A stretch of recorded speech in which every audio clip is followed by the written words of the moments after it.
Hey guys, it's YOU WACK, and welcome to Season 20. While our wallets might be safe this holiday season, our SR might actually also be safe because we got a ton of hero changes, some of which desperately needed to happen. On top of the hero changes, we also got changes to aim assist on console. We also got top 500 leaderboard changes. There were just a bunch of gameplay focused changes in this update. But for this video, I just want to focus on the role queue hero updates because there's two heroes specifically that got a whole Bible list of changes, but also a few other significant changes also sprinkled in as well. So as always, let's start off with the tank and then move on to the DPS and then end off with the support heroes. For the 4 tanks being changed, this is going to involve the Junkrat Queen, Hazard, Reinhardt, and Sigma. Mommy Queen's only going to be receiving one change to her Carnage ability. Now you can only ask the enemy team a question every 9 seconds, where previously the cooldown was 8 seconds. Hazard's going to be the only tank receiving multiple changes, but it's all to his Jagged Wall ability. First and foremost, the knockback damage, the little poke that you receive, it's getting increased from 40 damage per poke to now 50, and the health for the wall is getting increased from 350 to 400. Now I'm always happy to see a wall get buff as a fellow Mei main, but it sucks that Hazard's getting wall buffs and not Mei. Reinhardt is getting a pretty big nerf to his Earthshatter ultimate ability because now it costs 9% more to get the Earthshatter.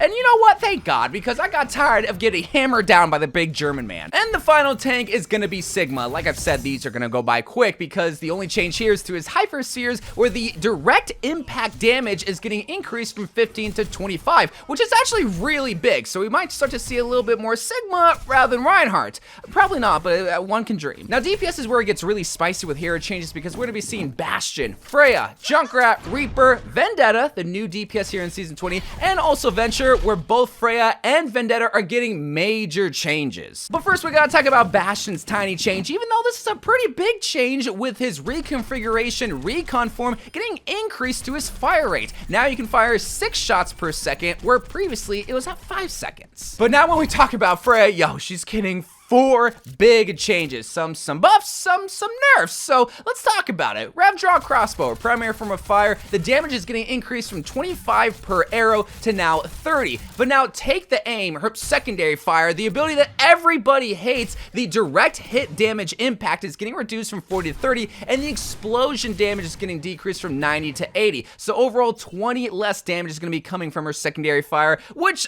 I think was necessary because, again, everyone hates going against a Freya's Take Aim ability. But the buffs come right back with her Quick Dash ability because the distance that you travel when you lunge forward is getting increased by 15%. So you're going to be doing less damage, but you will be a little bit more mobile, and your ultimate will be a lot more powerful. Wait, what? Yeah, the bullet shot is getting 2 big buffs, where the hinder effect is going to increase from 1.2 seconds to 1.4 seconds, and the area of slow is going to increase by 20%. Man, they just can't make this game fun, can they? Well, Junkrat mains will surely have some fun because he's getting 2 total changes, one to his frag launcher and one to his frag cannon perk. Now, for the frag launcher, the projectile speed is going to increase from 25 to 30, meaning that you just shoot a little bit quicker. However, to contrast this buff, we're going to be seeing a nerf and a buff to his frag cannon perk, where the projectile speed bonus that you get from this perk is only going to be at 25%, where beforehand it was 40. However, this perk would decrease your ammo count to 4, but now that's no longer a thing. You're always going to have 5 grenades, which I always like perks that don't have a downside to it. I mean, it's a perk, not a perk and downside. Reaper is going to be seeing a nerf to his Reaping passive ability. The lifesteal that you get whenever you do damage is getting decreased from 30% to now 25%. Not a huge difference, but still something to keep in mind if you're going to be flanking as Reaper. Alright, Vendetta is up next. Yes, new heroes can get changed. I mean, that's the whole point of them coming out early so they can get some changes. And she's actually going to be getting some buffs, which is surprising because people are calling her overpowered, but not according to Blizzard. First and foremost, the recovery time whenever you use your overhead swing, your whirlwind dash, or your projected edge, aka the fire strike ability, it's getting decreased by 15%, meaning that you're going to recover a lot quicker because there's less time in between using the next abilities. Her onslaught passive ability is also going to be seeing a buff where the duration of her passive is going to be 6.5 seconds, where beforehand it was 5.5 seconds. Her projected edge ability, aka fire strike, is going to be seeing an increase to the speed that it travels, increasing from 33 meters per second to now 37 meters per second. The only nerf Vendetta is going to be seen is to her soaring slice ability. The distance at which you can travel to the store is getting decreased from 16 meters to 14 meters. And And well, I kind of lied there because Sundering Blade is also going to be seeing a nerf and a buff where the casting time is going to increase from 0.4 seconds to 0.5 seconds, so kind of insignificant. But the base damage, like the level 1 damage that you can do, is now going to increase from 100 damage to 120. And the final change for Vendetta is going to be for her 2 perks, Siphoning Strike and Swift Vengeance. For Siphoning Strike, the lifesteal is going to increase from 30% to 40%, and then Swift Vengeance, the overhealth that you gain, is getting increased as well from 125 to 150. I'm laughing because they just straight up made Vendetta better, and literally everybody was saying that she was overpowered. See, I knew people were just complaining on Twitter and that she was missing something, and the thing that she was missing was all these buffs.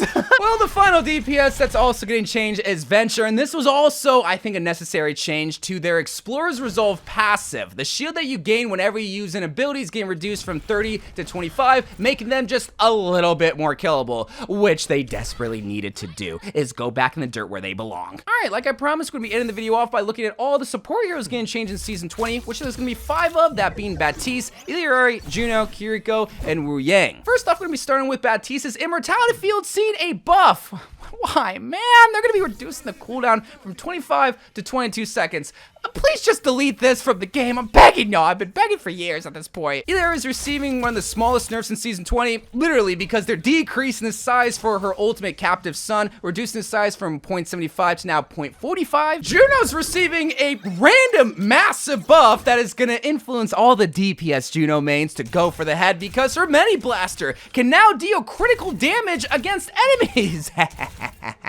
My time has come as a DPS Juno main. Kiriko is receiving a much needed nerf to her kunai base size because they're going to be decreasing it from 0.15 to 0.12, meaning that it's going to be a lot harder to hit with your kunai knives. And then for all the nimble Wuyang mains out there, you're going to be crying when you hear this because they're going to be nerfing rushing turret. The movement speed buff that you get is getting reduced from 50% to 40%, meaning that you're going to be a little bit easier to kill now. And those are all the hero changes coming to Season 20. Now, if you're scared about Vendetta being a raid boss in all your games, which honestly, after all these changes, you probably should be scared. Sometimes what they do after like a week or two, they sometimes bring a hot patch where they just nerf or buff a specific hero. Like I think one time they did this with Freja when they first released, and I think even Rodog at one point. I wouldn't really be surprised if we saw a dedicated patch to just Vendetta, especially from the fact that they're really just buffing her, and so many people thought she was overpowered in the hero trial weekend, and now they're just making her even better. Now, again, like this is coming from someone that I thought she was underpowered, and I kind of like a lot of these changes, but from the community's perspective, it seems like she's overpowered. But just